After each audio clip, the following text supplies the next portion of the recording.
And good morning to everyone today on April 22nd, 2021.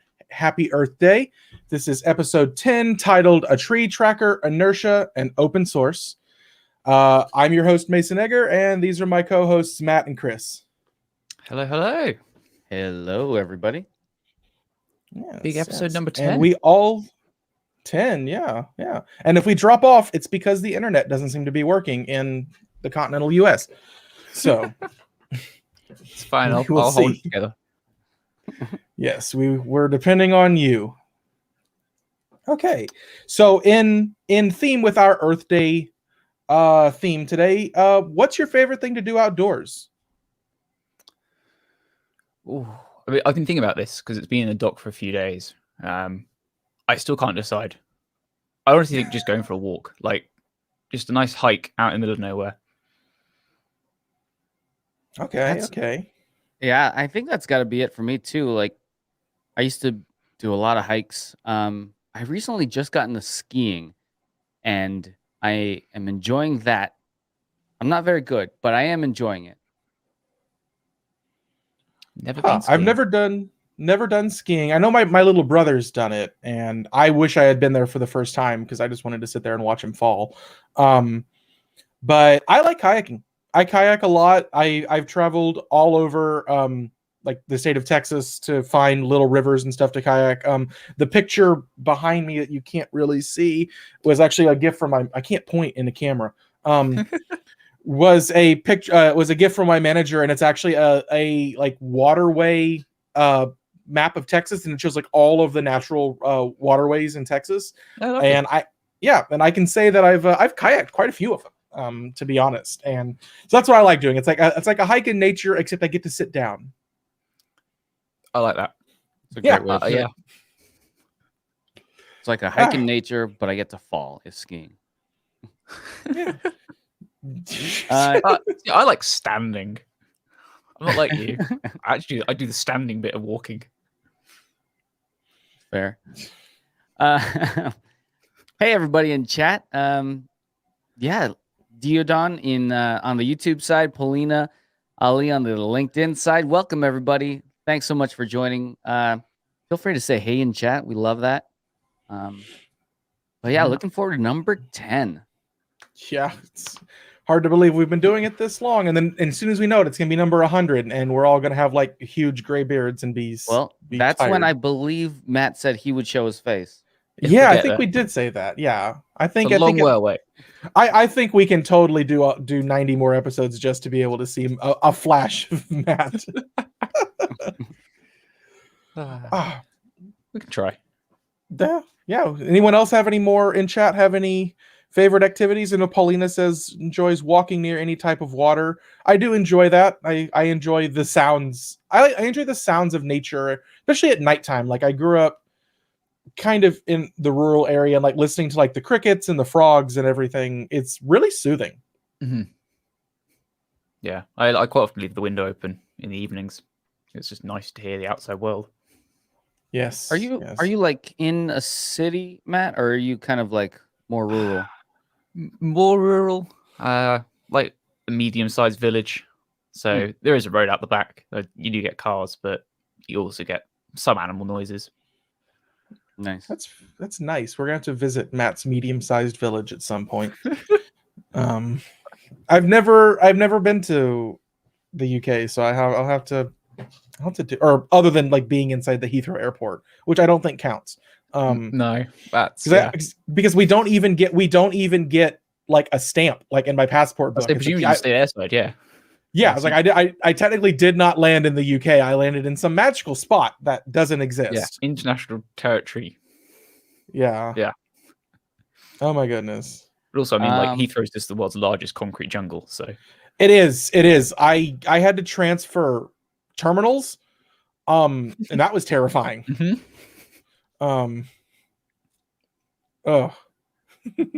But that's how Austin is an international airport, because we have one international flight and it goes to Heathrow. That's it. But if you go to Heathrow, you can go anywhere else in the world. So we're an international airport. Right. Okay. I thought I was going to be like I don't know if it was Heathrow, but I had to do a layover and I got a hotel room. I was like, cool, I get to kind of like walk around. And then the hotel ended up being in the airport. So it's like I didn't even get to leave. I was like, I've got like 12 hours of like just chill out time. I'm gonna go find some nice spots. Nope. Fancy. I slept in a chair for 12 hours in the Heathrow airport because the flight back to Austin leaves at 6 a.m. and 6 p.m. because it's a 10.5-hour flight to 12-hour flight depending on the direction you're going. So if you get there before those times, you just get to sit. And it was interesting. I got to like, that was the only time while I was abroad that I had to pay in not euro. What do y'all use? Like Pounds. UK pounds, Yeah, UK money. British pounds. British pounds. That was pretty interesting. I went to a restaurant and had a British breakfast. I was like, oh, I'm getting the whole experience, you know. I want to call out some things in chat. Ali says, I wish to be a part of DigitalOcean.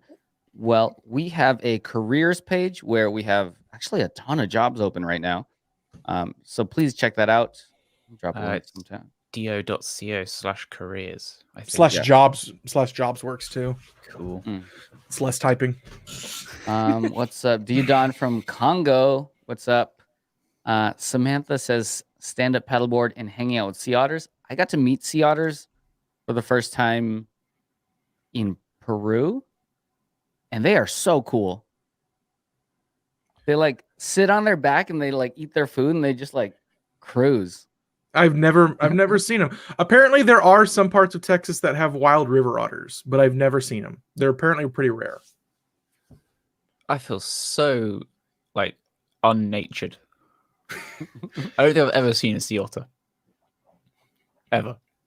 It's okay. I didn't until last year. Yeah, but Sam says stand up paddleboarding and hanging out with sea otters. Everybody on Earth stand up paddleboards in Austin through Lady Bird Lake. It's the river that runs straight through the center of. That's basically what separates downtown from South Austin, and everybody paddleboards out there all the time. I went kayaking up there a little bit, and then Samantha says, "Come visit Elkhorn." Is that Slough? Slough would be the British way to say that. Okay, we're gonna go with the British way because I don't. That's a. Okay, where you can find the highest concentration of sea otters. That's good. We're all going to take a trip. I know we're having our offsite. That's where we're going. That's where we're going. Slough. Okay, pronounced slough. Isn't English fun?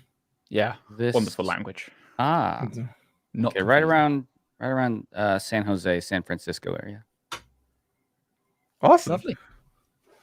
Well, thanks everyone for telling us what your favorite things were. And now it is time for the news.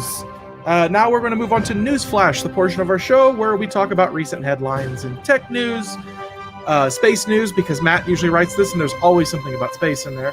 But now, instead of awkward pauses, whenever you hear us play this sound, it means we're moving on to the next story. So today we have some really fun ones. And Chris, do you want to pull these up?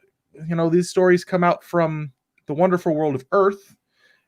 And we are going to talk about some of Holly's Hub for Good Earth Day projects.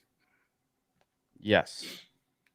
Cool. So for those of you that don't know, Holly's Hub for Good is a program that DigitalOcean sponsors, namesaked after Holly Hagens, a dear beloved departed coworker of ours, who started this project in the beginning of the pandemic as a way to fund projects that were meaningful or helpful to helping with at the time the pandemic, but since then it has been expanded to social justice. It has been expanded to programs for the Earth. Basically, if you're trying to do good and you're trying to do some good open source work for the Earth, Holly's Hub for Good is a program that you can apply to that will allow you to get some credits and will help you build the programs to help make the world a better place. So the first one we have today is Greenstand, a tree tracker app. Greenstand is US-based nonprofit that addresses climate change through digitizing environmental goods and services. Greenstand empowers people to plant and grow trees, allowing them to sell their farmed carbon and other ecosystem services in the form of interchangeable impact tokens on a global market. Okay, this is new to me.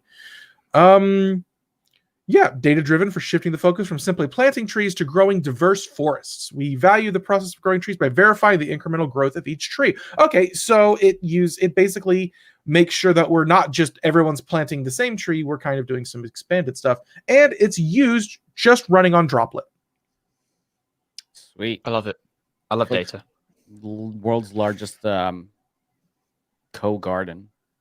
Yeah. That is really cool. I do plant a lot. I do try to plant anywhere from 2, I think last year I planted 5 trees a year because my parents own some property. During the large drought that happened in 2011, a lot of our trees, older trees, died because they just couldn't handle it. We had like a 7-year drought here. It was pretty bad. And we've been slowly replenishing them. So I definitely am planting all sorts of trees every year, but this is awesome that you can just, it's trees as a service, it looks like. Yeah. The fact that you can track the trees as well. I like that because it just, I don't know, it makes it more collective, right? You can see everyone's trees. You can see what's happening in the world. I wonder. So, captures are in their attributes. How? How are you tracking them? Yeah. Webcams, Chris. We just look at them all day. Oh. Yeah, but it says verified tree captures and their attributes, such as age, species, location, are converted to a digital. Okay, so basically, off of the snapshot, it takes location, all that good stuff. Mhm. Probably enter in your species, and then it tracks age. Interesting. Nice. Cool. This is really cool. That is a really cool one. The next one we have is Budburst, a community-focused, data-driven approach to plant conservation. So, as Matt loves plant data, this will be right up his alley. So, Budburst is a collection of researchers, educators, gardeners, and community scientists working together to illustrate the human impacts of the natural world around us, make observation, participates in projects, engages in activities. Beyond providing research data to help with climate change, they also provide educational institutions the resources required to help integrate plant science into a variety of educational settings. I love that. And it uses simple droplets and some load balancers. So, out of curiosity, because I've never seen this before, but my mom's school has it. If anyone here in chat or my co-host gone to a school that offered a horticulture program? No. No? No. We were very kind of core academics. See, my mom's school still met because she teaches at a small little school in like a rural town, and they still have a horticulture class. It's an elective that you can take starting, I think, in 6th grade, and they grow a garden every year. They grow trees, they plant, they have like all of this, like basically their school was built in an old converted cotton field because everything in that part of Texas is old cotton. And they just plant trees, they plant crops to help supplement the cafeteria and stuff. And I feel like that kind of education is needed. Like, Yeah, I'd love that. That would have been so much fun, just a break from what you kind of regularly call education. Yeah. I didn't realize it at the time, but my elementary school had this giant like center courtyard, and it was this full-on desert landscape. They built out, they put like all of our desert sort of plants in there, and there were like little tortoises running around. So I got a pretty good education on like things in the desert, and I didn't realize that that's kind of rare out here as far as elementary schools go. I do like it when they go the extra mile and they decide that we're not just going to stick to the core subjects, because there's so much more to life than the core subjects. Yeah, like But anywho, taxes. like taxes, yeah. But let's be honest, the kids that didn't pay attention in the core classes aren't going to pay attention in the tax classes either. They still wouldn't have learned anything. That's true. How do you teach them? I think you just like tax their lunch money or something. I don't know. Yeah. Everybody gives everybody. I take 30% of your lunch. Everybody give me your cookie. To be fair, I would have loved an education in how to like taxes and how to live a life, because no one teaches it. Yeah, I'm thinking we're going to see a lot of change around that space, but I would like to. I'm hoping that education eventually figures out that reading, writing, and arithmetic are not the most important things on the face of the planet. So, and our last Holly's Hub for Good Earth Day project that we have to showcase is Bantu Life. Bantu helps you stay connected with communities and causes you care about. There are numerous initiatives which focus on health, education, environmental causes. Example project is an urban farming workshop. Volunteer to assist the elderly in urban farming workshop. WWF Singapore uses Ubuntu to promote Earth Hour and encourage volunteers to take action on climate change. WWF must be something else, because WWF in my mind is like World Wrestling Federation. Wildlife. I can't remember what it is. I can't remember what the acronym is, but yeah. Okay, so it's the one with the little panda mascot. Yeah. Okay. So it's not like, you know, Stone Cold Steve Austin and like, you know, that one flying. No, they didn't migrate over to Shanghai to do. Okay. Stone Cold over here. No, it's World Wildlife Fund. Yeah, that's pretty cool. Classic logo. Yeah. Thank you. I don't know. This is pretty cool. This is kind of like Meetup, but for volunteering and conservation and the earth and stuff. I really like this. Yeah, a very targeted meetup. That is really neat. I like that. I also love the use of like .life. I'm liking the use of these new top level domains. That's just me.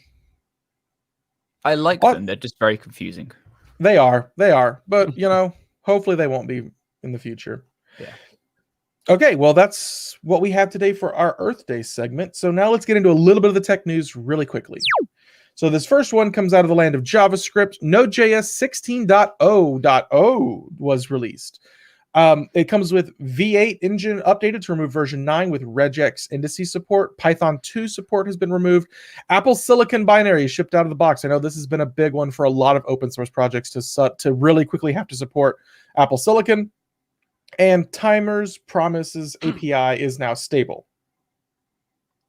I could just tell those words didn't mean anything to you as you read them. They meant not a single thing to me. They were just words on a page. You know that because the place he puts emphasis is 16.0.0, and that's the only excitement that happened in that news segment. Well, it's important neither for those that are interested. I did the best that I could. Okay, the Timers Promises API was weird, but I'm happy that there's a new. I like major version releases. I usually hope that they come with nice things. And this is also a scheduled LTS release as well. So nice. How long are LTSs in Node land? 2 years? No, 1 year active, 2 years maintenance LTS, I think. So like 3 in total. I could be wrong on that. Don't quote me. That's not terrible. That is pretty nice. I was thinking it's JavaScript. What's long term in JavaScript? Like 3 days? Hey, we've stabilized. That seems to be the phrase that I keep hearing, but I don't see any evidence to support that claim. No, there really hasn't been too much movement in the JavaScript space as far as frameworks, libraries. Like Webpack itself is pretty not moving. I mean, like ECMAScript as well is just iterating along every year, but nothing major. But I mean, that's kind of how the web works, right? You can't do any major breaking changes to the web itself because it's backwards compatible to the very beginning. Yeah. Isn't that irritating?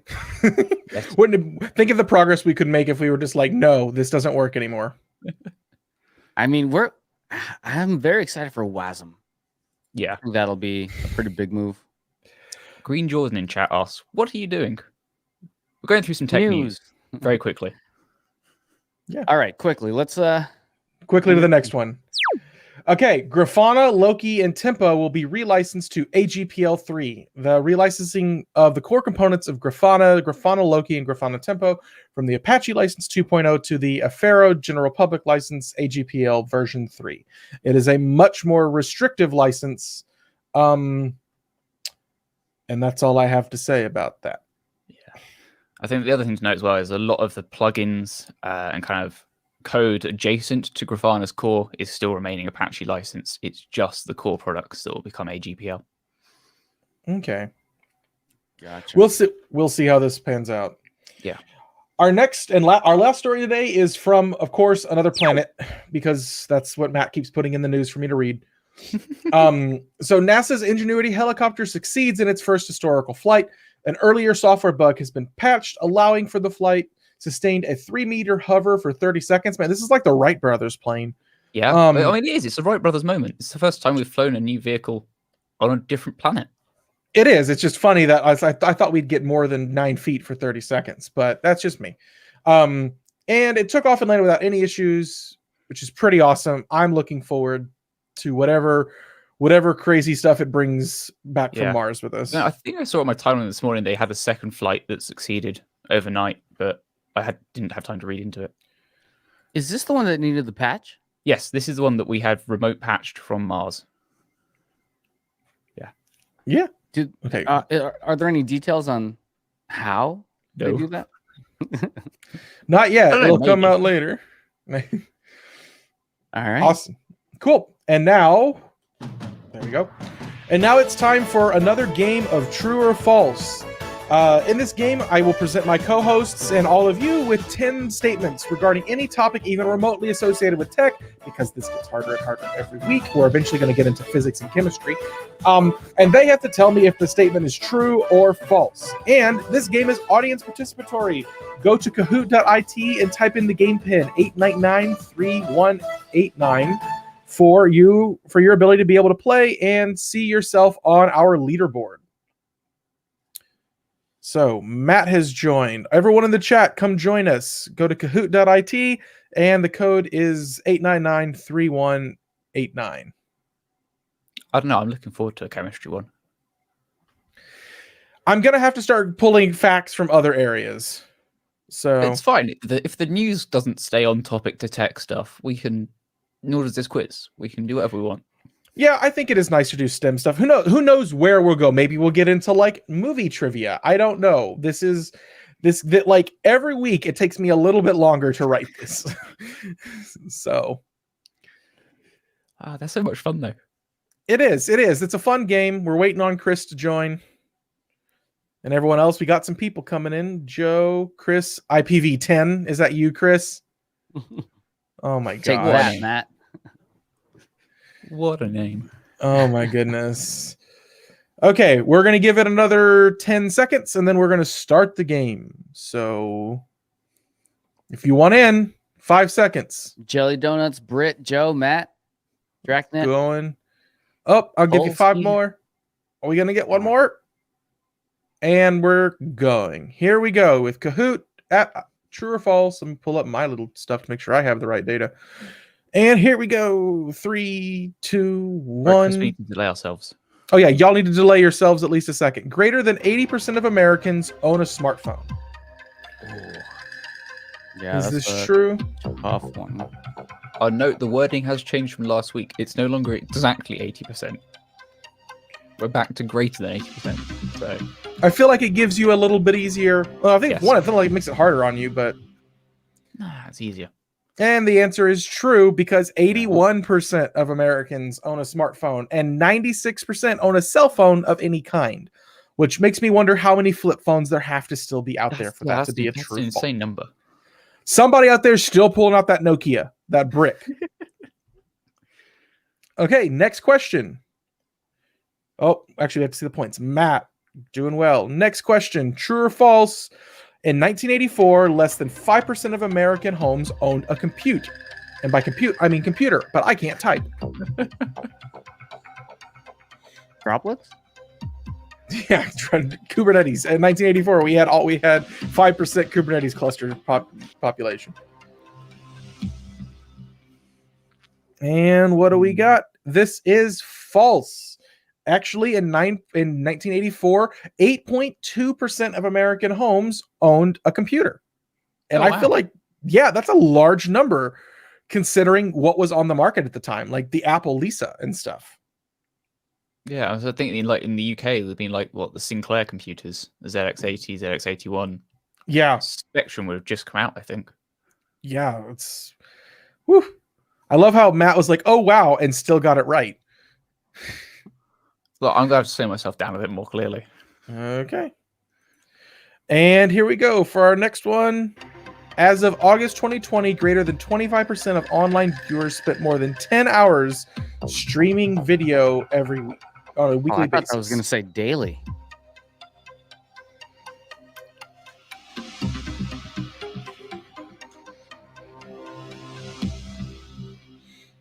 true? Is this false? We shall see.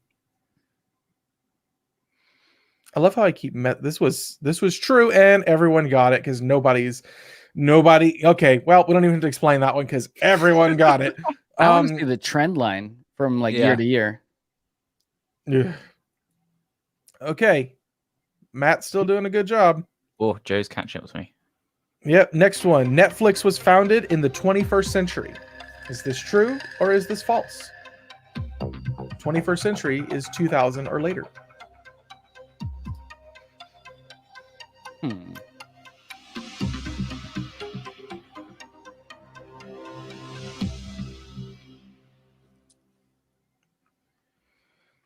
This is false. Netflix was founded in the 20th century, 1998, when it began as a DVD rental service. It was almost bought by Blockbuster in 2000, and it started streaming in 2007. What would the world look like if Blockbuster had purchased Netflix? Probably not much different. Modern Maybe. Netflix would just have a different name. Maybe. You never know. There's a lot of those. Company almost got bought by someone else, and I'm curious how that would do it. Next question. The programming language C is named because it succeeds the B programming language.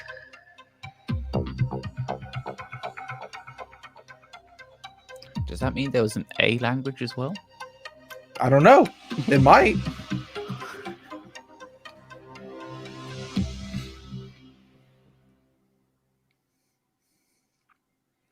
This is true.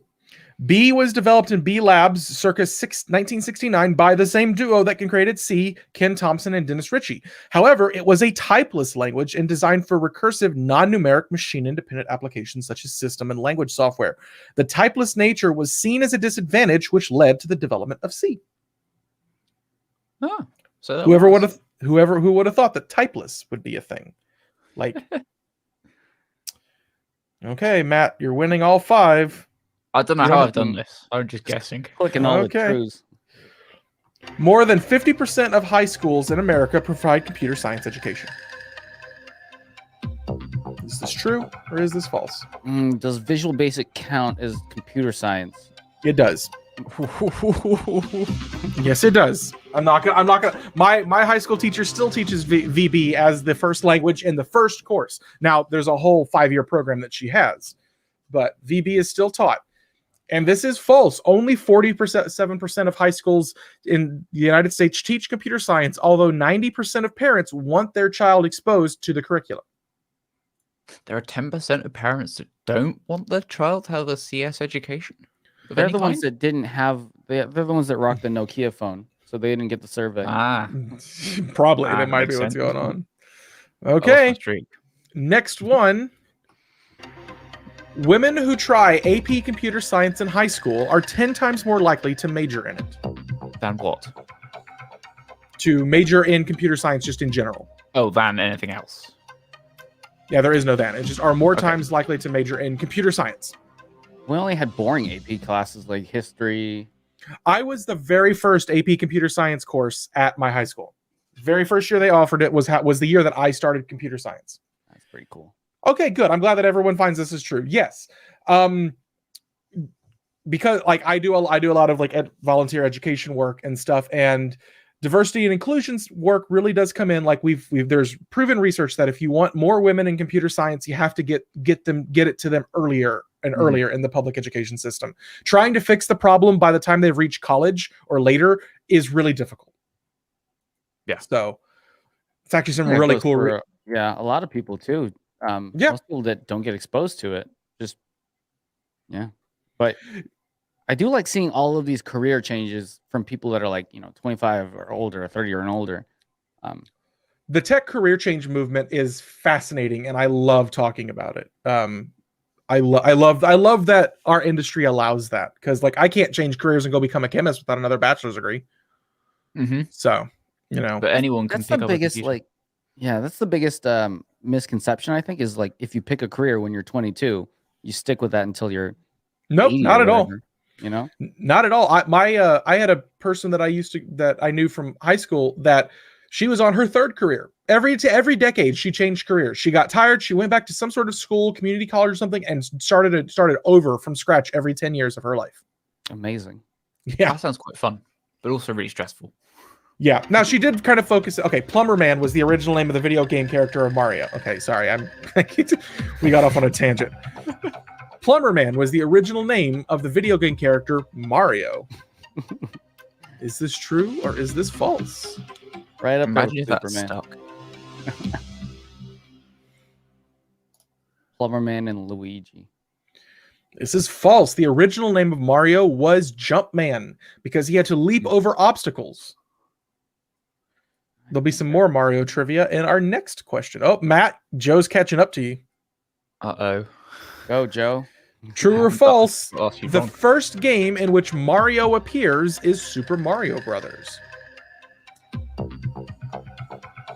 Is this true or is this false? The first game in which Mario was to appear was Super Mario Bros.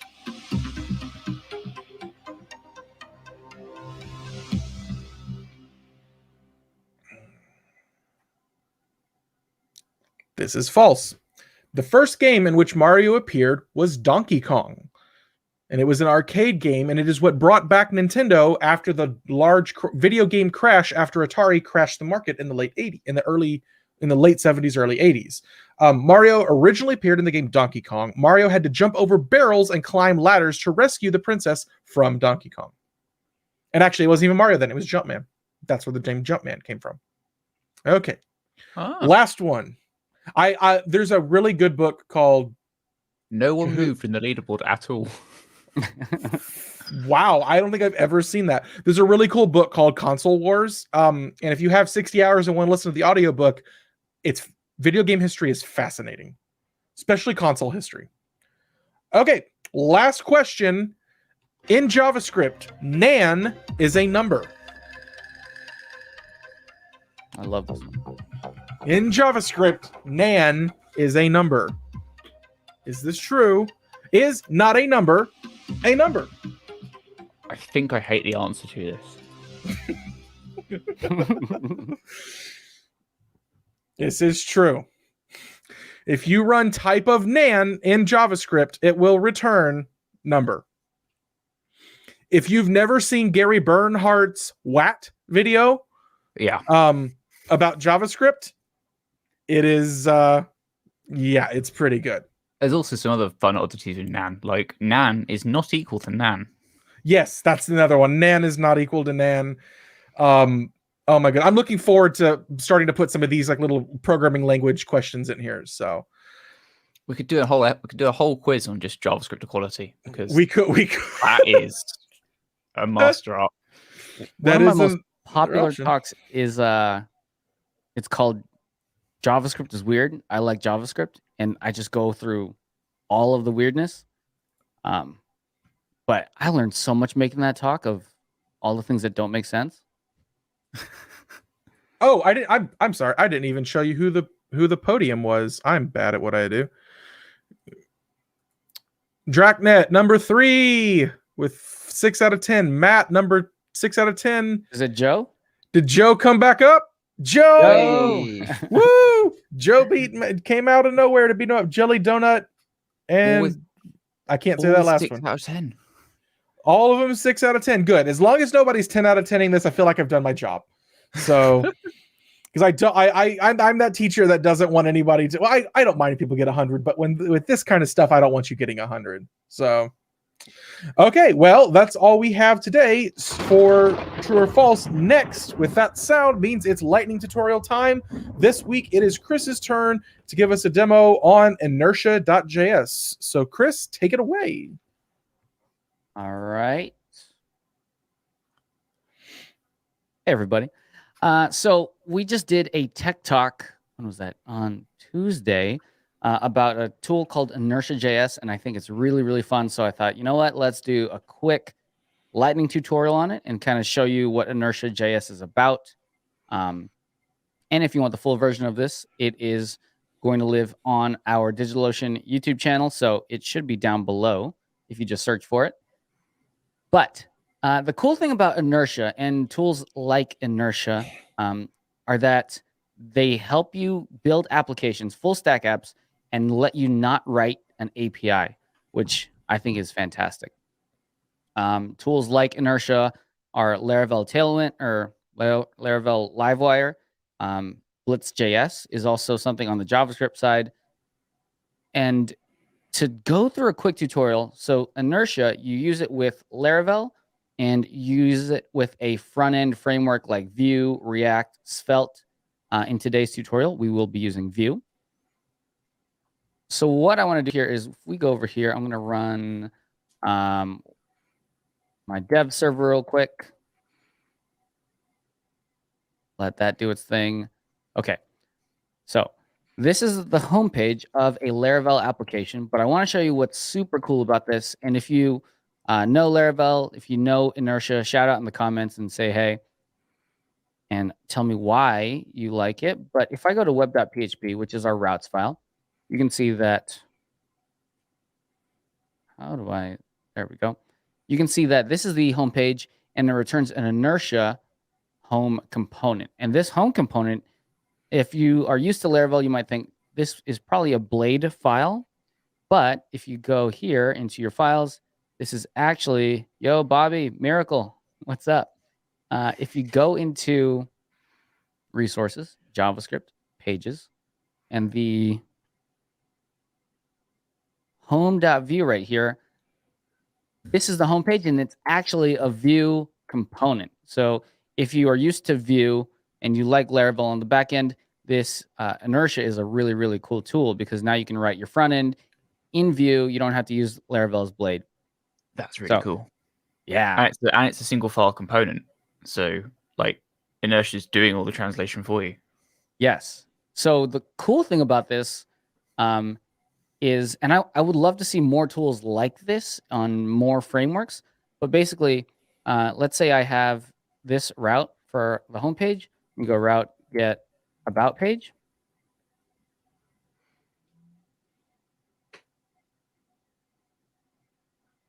So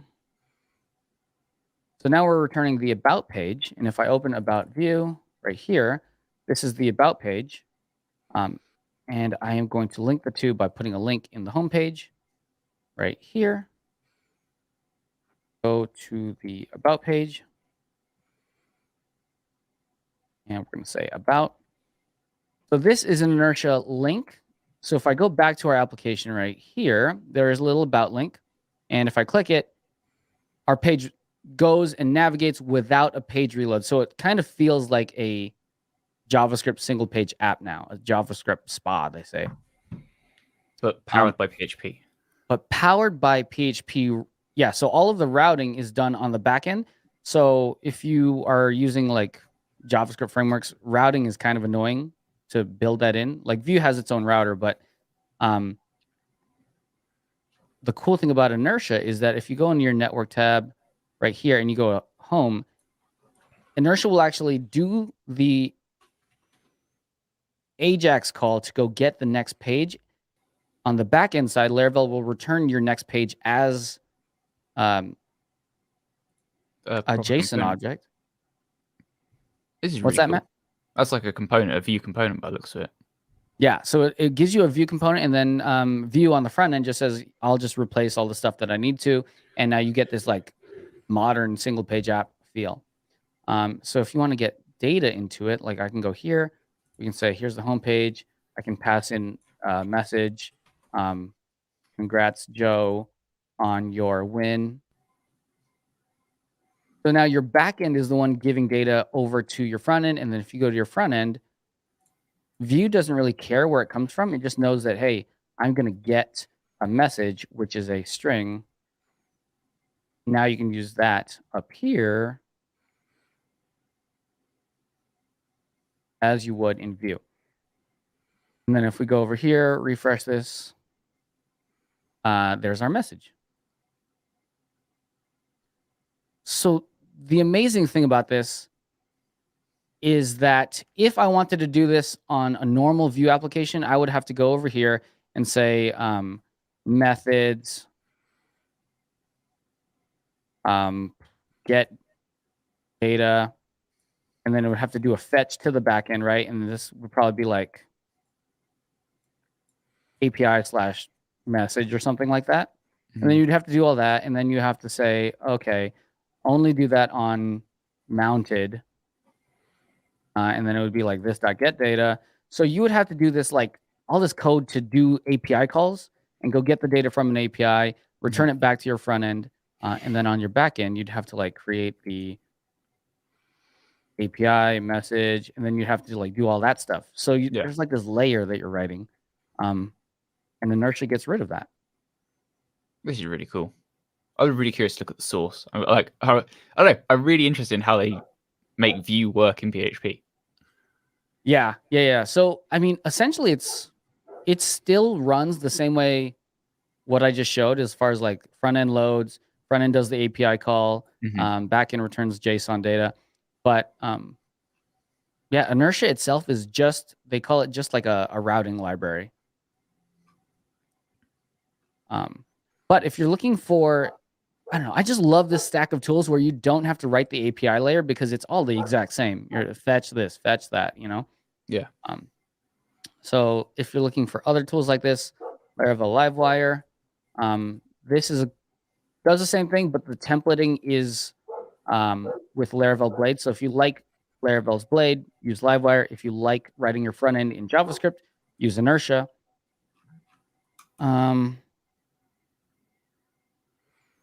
Let's see. What does Mr. Otwell think about Inertia? Yeah, Otwell did an Inertia version of Jetstream. Thanks for that, Bobby. From all I've seen, Otwell supports it. I think Otwell just really likes these tools that make the developer experience better. I guess that's like Laravel's big movement, right? I'll say it's such a huge ecosystem. Like, I don't think anything comes close to it. Like, I feel like the React ecosystem is big, but not in the same way that the Laravel ecosystem is. Yeah. I agree. And the cool thing about the Laravel ecosystem is it's like more focused on saying, hey, you know what? Let me give you the tools to actually get a project up and running. The React ecosystem is still a lot of packages that do one specific thing so far. Cool. That was brilliant. I don't know. I'm going to play with this. I haven't used PHP in a long time, but this is actually maybe quite interesting again. The other thing, if you are on the JavaScript side and you want something that's similar, that you don't have to write your API layer, your fetches and all that stuff, Blitz.js, it uses Prisma, and you can do a database on DigitalOcean, like managed DBAS is how I kind of do it. So you can write Next.js, and basically all of it connects directly to the database. You don't have to write that API layer if you want the JavaScript version. But yeah, that is today's Lightning tutorial. That is really good. I wish I understood more than a quarter of it. It's okay. Next week we'll do some back-end stuff, and I'll go, Well, listen, this is how we get you into front-end, because Chris already Chris already convinced me to Tailwind, and I'm not abandoning Python for my backend. Okay, like I like writing my Python apps. I like my Django. I like Flask. Learning Fast API soon because I have to give a tech talk on it, and that's the best way to learn something is to have to give a talk on it. I have to do that with Kubernetes too coming up, so that's gonna be fun. Bobby has a question in chat, actually. Has anyone used Adonis.js? I haven't, but Chris, I'm wondering if you have. I have. We actually did a lot of promo with Adonis in their early days. Like their founder wrote a bunch of Scotch articles and stuff. And I love the project. I feel that, I think, isn't 5.0 around the corner?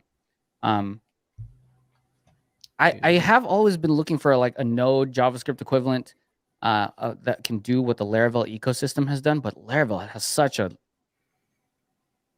diverse, strong head start on a lot of other ecosystems that it's just really hard to match. Strappy is also really cool on the Node side that I like. Adonis is cool. I would love to see Adonis grow into what the Laravel ecosystem has done. It looks like looking at their site, V5 has been released as a preview on March 1st of last year, and there's nothing since. Yeah. Wow. I do know that the founder, like, this is sort of, if I remember correctly, and things may have changed, it's more of like a side project so far. Yeah, I guess it is hard to make these open source things profitable, as Matt Definitely can is. probably attest. Oh yeah, it's open source funding is just a mess. Always has been. Probably always will be. How do you feel about that all the patron model stuff, like GitHub sponsors and? I don't know really. Like I was chatting with someone the other day about Patreon.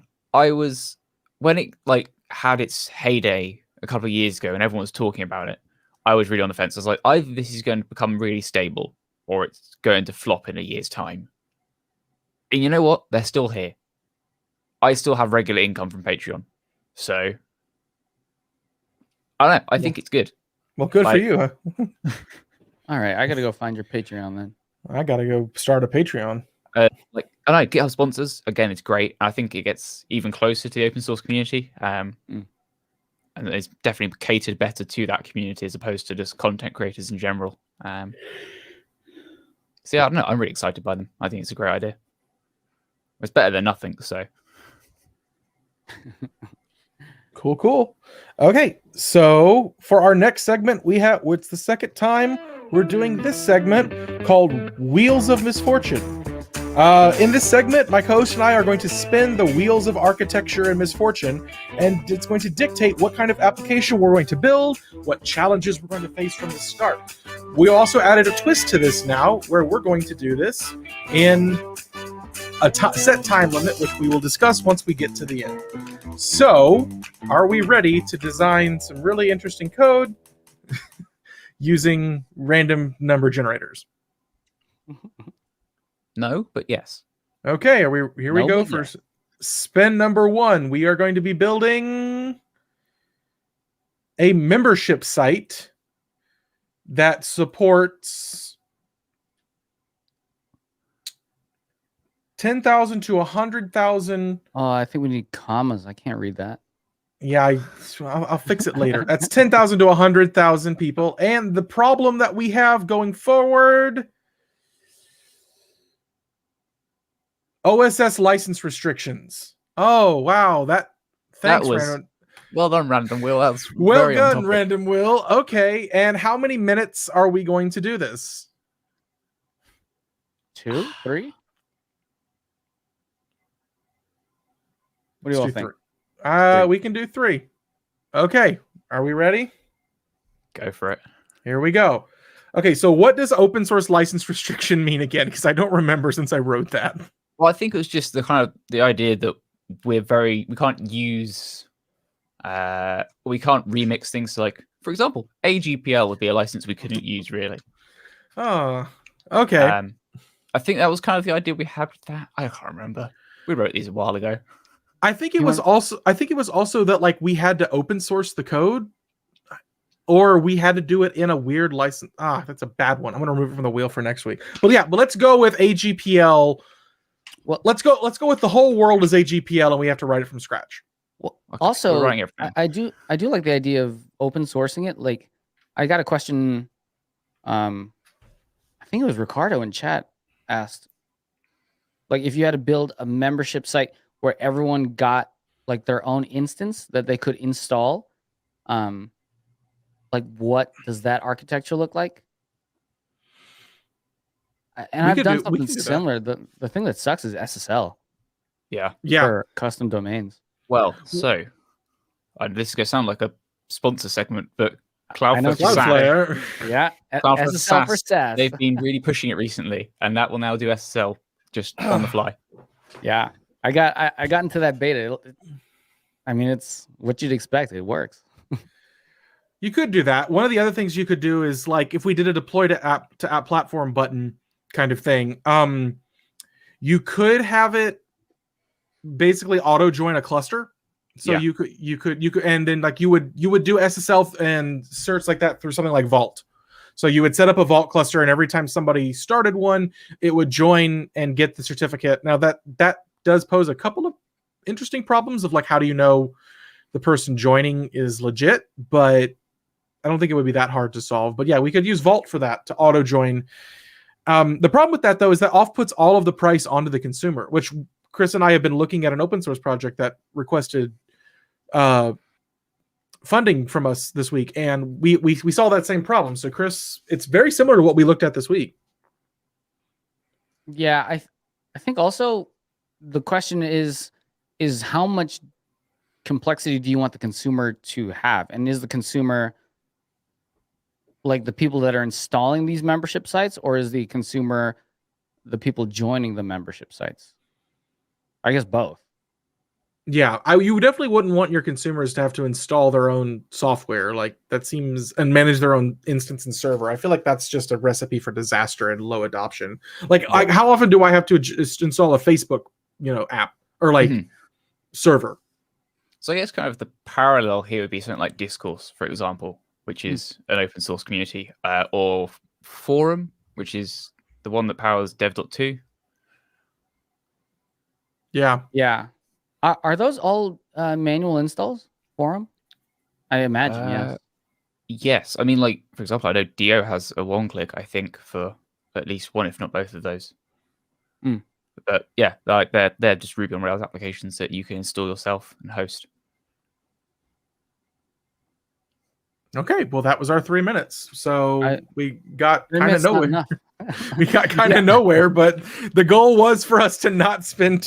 I will give us 2 more minutes. Yeah, 2 more minutes because I want to talk on. I forgot already. Oh crap! Scaling. No. If we're talking about 100,000 users, yeah, and everyone does like a one click to do it themselves. What does the default architecture look like if every membership site had 100,000? my instinct is like as stateless as possible, but that's very difficult in a membership context. It is. Yeah. It is like so often we try to push things. Like I work my last job. We'll make it stateless, and people start creating very heinous crimes trying to make things stateless, but still maintain state somewhere else. I don't think there's anything wrong with state, but I do feel like membership stuff doesn't have that much. So that could just be a unique identifier and a call to a database. All of your data is stored. Honestly, MongoDB would be a good one for that one. It's just a document database. Because you only ever look at data associated with yourself. Yeah, that makes sense to me. And like Mongo scales brilliantly. So yeah. Session-based auth or token auth? I'm a fan of tokens purely because they're easier to scale than sessions. I agree.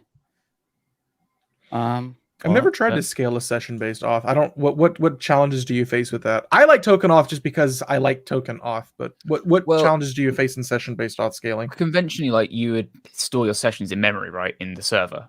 And like the solution is just you use something like memcached or something to store your sessions. Essentially, you just make your session an API token, and so you have some sort of synchronized store across everything that's scaled that has the sessions in it. Yeah, if your session also, if you move to like a load balancer 2 droplet scenario, then they're like logged in on one and not the other. Yeah, wouldn't you need like cookies for that at that point? Essentially. Well, so you'd use a cookie client side to store your session. It's just then both servers have got to know that that's a session. That's valid. So then you would have to like do database storage on the back end for like auth. Yeah, I mean, I guess you can use something like Redis or memcached if you're in like Ruby land. But you could. And then you talk about global. If you're doing deployment to multiple regions, then session becomes almost impossible. And this is why tokens are better. Okay, yeah, like I just would have used tokens because I eventually would have come to the conclusion that all of this stuff would be bad, but tokens just seemed easier from the get-go. So like let's just go with what's easier from the get-go. Yeah. I mean, also like it just makes in the modern world it makes architecting it so much easier because you can have your token talk to an API service that is a microservice that's not associated with the actual content rendering and that kind of thing. Again, which just helps with scaling. And then you should use Inertia to get rid of all that API code. Yeah. There you go. Looping it back around. Like 80% of the code I write is fetch. Until everything's a CRUD app. Everything's a CRUD app, Chris. Yeah. You try hard enough. The world is a CRUD app. Life is a CRUD app. Ooh. Oh, no. I mean, think it is. Okay, so before we dive deeper into that absolute, okay, sounds like we need to rethink of that segment and maybe make it a little bit longer because that was a lot of fun. That was. And we're going to remove open source restrictions because I don't remember what that means. No, I don't know. It made sense whenever I was doing it. We should bring on like an iPad, and then we can start drawing out the architecture. We should. Whenever you get that, like you were telling me about the connecting to StreamYard and using that. Whenever you figure that out, let us know. Okay. Awesome. I mean, or we can use like Figma Jam or something because I know that just came out, which is like Figma's whiteboard thing. Yeah, but then don't I have to use like my mouse to draw it instead of like an actual pencil? Yourself a drawing tablet. Never happened. Well, I have one and I haven't got it to turn on in a while. So anyway, sweet. Check this out. Okay, we have to move on to the next segment. Well, this is what's on your mind. What's on Chris's mind? Okay, here we go. What's on your mind? What's on your mind? No, okay, Chris. So we're in our segment where we're just talking about what's on our mind. Apparently, we got there a couple minutes early. So what's on your mind, Chris? Hold on. I'll write it. On my mind is, oh my gosh, this is painful. This is why we need drawing tablets. Okay, but like still, like I have one. I haven't been able to get it to work in a while. I'd rather just use an iPad. Well, I guess drawing tablets are like $100 and iPads are like many of hundreds of dollars. But yeah, I used a pen for the first time in a while. And this is what my handwriting actually looks like now. My handwriting is awful. I created a font of my own handwriting, and now I'm like, oh, good, I'm a third grader. Yeah, no, I really hope that I don't have to do any more handwritten exams. So when you leave university, I don't know, you haven't got there yet, Matt, but then like you'll go like, when was the last time I wrote something by hand? And you're like, it's been like 8 months. Yeah. And then you don't remember how. Well, I haven't written anything by hand because all my exams have been online. Wow, so maybe you're already there. I don't know. I wrote I just remember at my first job, I was like when I was on the whiteboard doing some like architecture diagrams with my team, and I was like, why is my handwriting so bad? It's like, oh, because I haven't had to use it in so long. Chris, I love these doodles. Okay. I'm trying to make a Sammy. How'd I do? Ooh. You could have just said you're trying to draw a fish. You probably got a better grade. Yeah, you would have been better off. We would have given you like an 80 or 90% on the fish, but the Sammy, we're going to dock you some points on that one. Hold on, I'm going to give the fin there. I'm done. There you go. Yep. Okay, Matt, what's on your mind? So Apple had their spring event this week, and I don't know. Maybe I'm getting very cynical of Apple at this point. Like, don't get me wrong, I daily drive everything Apple. I have a MacBook in front of me, I have an iPhone, and an Apple Watch in front of me. Like, I am in the Apple ecosystem basically as much as you can be. But my view of Apple's event was very cynical. They released some new colors for stuff. We got some new colored iPhones, we got some new iMacs in different colors. And Apple seemed to very, very much kind of heavily rely on colors being pretty to save their event. It was like a heavy focus. All the graphics were about color.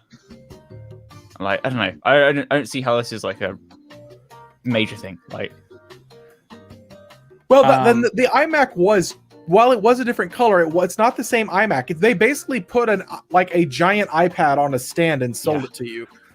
Yeah, like I don't understand Apple's product lines anymore. The iMac is now just a giant iPad on a stand. Well, I mean, that's but what the iPad itself with. Is now just a MacBook without a keyboard that's got a touchscreen because it's got an M1 chip inside it. They are. I mean, it's really interesting. They're going for this unified experience, and I like. It's good to see them actually doing that because I think it's interesting. Like, whenever you control every part, the fact that the iMac is so thin now because of integrated graphics, because of the chip change and stuff. When they were doing the presentation on like how much bloat there was because of needing other products, like the fact that iMac is like a tablet now is. So I found it interesting. I do think that colors as a service is kind of weird. But I also remember the color iMacs, like the old ones. Like, so like that was a huge shout out for me. And I was like, okay, that's kind of cool. Now, the thing that bugged me the most is the base iMac for $1,299 American has 8 gigs of RAM. It's 2020 and it's non-upgradable. Not upgradable still, yeah. This is 2021. We should have more than 8 gigs of RAM. Yeah, like, okay. Go ahead, Chris. I just don't like. if we're talking on a numbers game and you're talking about like Intel and stuff, like the thing I've learned from having M1, the Mini and the MacBook Pro is like, it is so efficient and so strong that maybe RAM doesn't matter as much. Like I'm running Photoshop 4K and just doing all the things I have to do on this M1, and it handles it better than my old Intel one did. With like 16, I think I have 32 actually. But between Slack and Chrome, that's 32 gigs of RAM I need right there. Oh, where's the shade? Sorry. No. You're quite correct. Like, yeah, it's like literally, I look at my PC. I have 32 gigs of RAM in this thing, and it's constantly sitting at like 50% because Slack needs 8 gigs of RAM to run a messaging service. Well, it doesn't on the M1. Well, really? Because I've got a 16 gig Mac last gen, so Intel chip inside it, and I'm currently sitting at 88% memory usage with like Chrome open.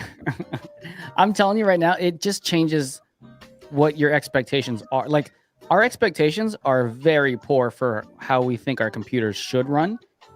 And it's like, this is now the world. We're like, well, we need 32 gigs of RAM. Nothing's going to run. But I don't know. In my experience, I found it doesn't matter. I will have to Which try. blew my mind. I don't know. I'm still like, even if 8 gigs is acceptable, it still annoys me that you can't upgrade it. Like, yeah.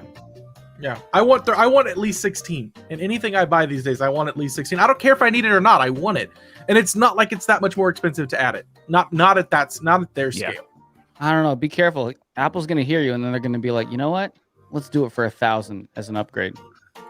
Well, presumably there is an upgrade. Oh, it is. No, let's go ahead and when you buy it, you can upgrade it. Yeah, it's just you can't do it yourself afterwards. How do I click on I can't even click select on this. Why is it not? Come on, Mac. Oh. Actually, all of the base models come with 8 gigs of RAM. Nice. Okay, maybe Apple is just hopeful. Maybe. Also, how do you build a customer base that you require to upgrade their multi-$1,000 computer every 3 years? Yeah, you underpower it from the get-go. Well, I mean, so the cool thing there, right, is that to me the one thing that stood out during the event was that iPads now have M1 chips, and like so they're just a MacBook now without a keyboard. I wonder how long it will be until someone gets macOS running on an iPad now, because the hardware's there. Apple already did it. It's called the iMac. Okay, I'm being extra salty. I mean, good. Yeah, kind of. You know, wrong. If the experience is good and the same, like I mean, because I was an Apple fanboy for a while, and then I've moved back over to Windows. I've been on Android since college, because I wanted to play a video game that was on Android that wasn't on Apple at the time. I might move back eventually. Like their stuff looks pretty cool. Unfortunately, though, I have to take out a mortgage to be able to afford it. So, well, there you go. That's the Apple event. I'm not going to comment on AirTags because, yeah. I mean, it's kind of cool. But it's a product that already exists that's about to lose its entire market. So I mean, that's Apple's MO, right? Yeah. Toon Army Captain. I played Ingress when it was in beta, and that was it only was supported on Android at the time, which is it's made by Niantic, which was the company that made Pokemon Go. Mm-hmm. So, actually, most of the Pokemon Go stops and gyms in the Texas Hill Country were set up by me because I set them up in the Ingress times. And do you think that Niantic decided to get all new data, or do you think they just mined the data from their old game and slapped a different skin on it? Classic. It worked. Okay, Chris, have we already gone over what's on your mind? Are we going to talk about the other thing that's in my notes, or are you just happy with Figma? I'm happy with Figma and my as Samantha called it, my eccentric Sammy. Oh, that was very good. Yeah, right? That was better than the first attempt, anyway. Yeah. Well, yeah. I think what's on my mind this week is all these open source license changes. I've been in a few large scale Twitter threads about it, and I just don't. I understand why it's happening. One, I don't think it's actually going to solve the problem they're trying to solve. Yeah. it's not going to stop the big players. It'll stop some of the smaller ones that weren't a threat to it in the first place. But if you have to change the license on your software to stop someone from stealing it, they're just going to fork the previous version, which we've already seen happen. That's like with Elasticsearch. Yeah, it's Amazon already just happened. forked it. Yeah, that's all that's going to happen. Like you're not helping. You're not winning the fight against the big cloud providers at that point. All you've done is you've mildly inconvenienced them. It's like you like they have gum on their shoe and now they have to get it off. They're still going to do it. They're not going to go, oh, guess we're going to pay for a license now. It was never going to happen. Well, I mean, you can be hopeful that they might, but I don't know. I'm not sure I have that much hope. I don't know. I'm very cynical. So, Toon Army Captain says, so start with the restrictive license. And this is the point that I made to some friends online, is that these products never would have gained in popularity had they started off at this license in the first place. So many, nobody would have used it.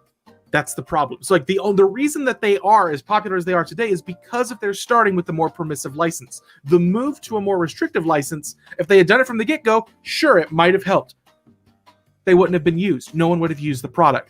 People don't like GPL, the GPL and V2, V3, AGPL. Once you get above Apache, people look for other products. And I actively worked at a company that did this. And the big argument that I was trying to make about it, that I think I came across, and I understand the counter argument. Say you have a huge code base, and there's one function in your code base. We'll call it pretty print, okay? And I really like it, and I want to take that. And when I take that and I use it, now whenever you use the AGPL, if I offer that product to people, now my entire product has to be open source. Not because, and I'm not infringing on you. I'm not hurting your business. I took your pretty print function. Okay. Point out, obligatory. We're not lawyers. Yes, 100%. We're not lawyers. But then again, even the lawyers don't understand how this works. Yeah, no one really quite understands how AGPL works. Yes. So essentially, by doing AGPL, you've copyrighted your code. Yeah. I mean, but not in the traditional way. It's a copyleft license, but you've copywritten it. I say, it's an open source initiative approved license. By all definitions, GPL and AGPL are open source. Yes, which is a really interesting thing. By the OSI definition, yes. Actually, the OSI have been subtweeting about this for the last week. Yeah, which is quite funny. But yeah, I don't know. Yeah, so it's a mess. I'm hoping that the open source community will come up with a licensing model or some way of doing this without having to move to these licenses. There is when people that always these are when people talk about the benefits of these licenses. I'm like, there is a reason that Linus Torvalds refuses to move the Linux kernel to GPL v3 or higher. Yes, he has openly said, and we all know that he's not the nicest person on earth. But he's openly said it'll happen over his dead body. He said he'll be dead before he moves the license because those licenses are so restrictive and because it's going to just crunch down. And the thing is that a lot of people learn code by reading other people's code. That's a big thing, especially as you get higher up in programming. What if I read code and accidentally re-implement your thing in my code and then I get audited? This just opens up the can of worms. Okay. I mean, in theory, you're protected there, through the new case law that exists between Google and Oracle, right? If you re-implement without copying, here's hoping. Who knows? The thing is that this is all such a gray area legally. There's not a lot of case precedent in it, and at the end of the day, the goal is to not have my small business wind up in front of the Supreme Court. So, you don't ever want this end up in a case situation, really. Yes, but as we saw, and the Supreme Court case took a decade for Oracle v. Google to be decided. I don't know. I'm very unhappy with it. In my mind, personally, it goes against what I view as open source, which is getting software out there to make the world better. But that's just my opinion. Yeah. No. I don't know. There were some very spicy hack and news threads on it and Twitter threads. So there were, I was in a couple of them spicy Twitter threads, and I was being as respectful as possible. This is just my experience with it. Because if you've ever had okay, we're going to audit your entire code base, and then they pull up, they have tools for this. One of them called Black Duck, and it goes and it scans, and it's like, you stole this from Apache. And it's like, explain yourself. And I'm like, no, we didn't. I just wrote that code. It's a nightmare. It's going to open up a box of worms that nobody wants to deal with. Yeah, but and like, to your point earlier as well, no one quite knows the legal ramifications of these licenses because it's never really ended up in a court. Nobody, it's never been tested. That's the problem. And so a lot of this is opinion, which is why it gets even more complicated. It's like, you have an opinion about it, I have an opinion about it. Twitter has an opinion about it, and no one's like got hard legal facts to back it up beyond what the license says. Until someone does, and everything's a nice. It's all nice things until we involve the lawyers. So, Toon Army Captain asks, can you request them to open source that function to you under a different license? You can. Whether or not they do it or not is their choice. Whether or not they respond to you is their choice. One of the cool things that I heard is like dual licensing actually might solve this problem, where you have an open source license and then you can, instead of having to contribute back upstream, you pay a licensing fee. I think that's actually a reasonable one. I wonder if that falls under the OSI's definition of open source, though. There are projects that are dual licenses, like Apache and like Enterprise license. That's not. I don't think that falls under OSI's approved licensing because you're not truly open source if you have if you require enterprise licensing. Well, it's I don't know. I think it's enterprise license. I don't know. I have no idea how it is. Optional for it to work, but yeah. But I mean, equally, like you could just decide that actually we're not going to be using an OSI approved licensing scheme and go for consumers. You have what it would be conventionally an OSI approved license. For enterprise, it's copyright. You pay us a licensing fee. It's a tough one. Elastic didn't go with an OSI approved. SSPL is not OSI. Mm-hmm. So anyway, that's what's been on my mind a lot lately. Yeah. Upcoming events, StrappyConf is happening today. If you're not there already, come join Chris. Mostly Chris. I'll pop in every now and then at our virtual booth. And then we have a few tech talks next week. Migrating between clouds, how to migrate any cloud application with minimal downtime. This is going to be given by one of our solutions engineers. That tech talk will be happening on April 27th. And then I have a tech talk next week, building a REST API with Django. On April 28th, where I will be going over the Django REST framework. We're going to be just starting from scratch, and we're going to talk about all the fun things in the Django REST framework. I need to pay attention to that for uni. I have a lot of opinions on DRF, and the more I learn about it, the more magic I'm starting to uncover with it. But then I'm also like, do I like this magic? Like, do I like it doing all of this stuff for me, or would I rather explicitly be able to say it? Because when you just look at magic DRF code, where it does so much of you're like, I have no idea how this is working. I mean, to be fair, if I look at Python, I generally have that thought. So, really? I don't. But you'd say that you write Python all the time. If the magic is getting data from a database and throwing it out as JSON, like, I don't care if that's magic. Like, that's it's more code. It's the way it does its handlers, and it does the route. So like you can define one function, and then like it'll like if it's based on a model, it'll do the get, put, post, and delete for you completely all on its own. And if you want to customize them, then it gets more complicated. Like you could literally have one, like just, it's a model. I think it's like a model view. And you just say, this is the view, this is the route. And it automatically creates those for you in a default way, which is pretty dope if all you need to do is that. But as soon as you need to like get inside of those and actually maybe tweak it a little bit, it gets kind of wonky. So Laravel's done a great job at that. It's cool. If you want to know about it, come view it next week on 428 as I go over it. So I will. Quick question from Aditya. Thoughts on Django versus Fast API? Fast API is fast. I actually haven't had the time to learn Fast API yet. It's my next tech talk after this one. I'm going to start playing with it pretty heavily soon. I'm curious about it. So I don't have an opinion on it now. So the tech talk, which will be early May, is my Fast API tech talk. So come register for that one. I don't think we have a page for it yet. I'm still withholding judgment on that. Ask me again in about 2 or 3 weeks, and hopefully I'll have a better answer for you. Still learning it though. It is cool though. The fact that you can get Fast API to be on Performant with Node.js and Go is nothing short of a miracle in the Python space. I look forward to this tech talk. I am really curious, actually. I'm really curious too. I definitely have to. Oh, look, there are tech talk pages for it. Our Magic Voice in the Sky already made them for me. Wonderful. Awesome. You go. So, as always, we end with my joke of the day. So, are we ready? No. You act like you don't love these, Matt. You act like you aren't having them all the time. They're great, and you know it. We should have Matt turn on his face just for the joke, so we can watch his face reaction. Yeah. Okay. What is it called when an IT person gets hand surgery?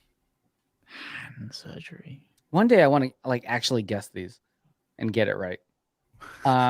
What is it called? Again. What is it called when an IT person gets hand surgery? What is it called? Tech knuckle support. Oh. Yes. Ooh, that's bad.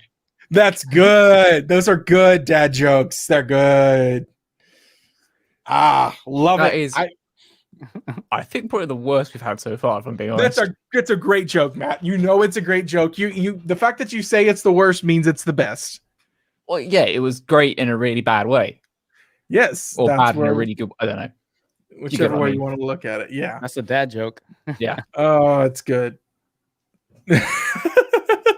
Oh, that's sad. Thanks, Toon Army Captain. Well, thank you everyone this week for joining in. We'll be back next week with another episode. You didn't have to put that on the screen. We'll be back with another episode next week, and I'll come up with even worse jokes than that. So thank you very much. I'll see y'all later. Thanks, everybody.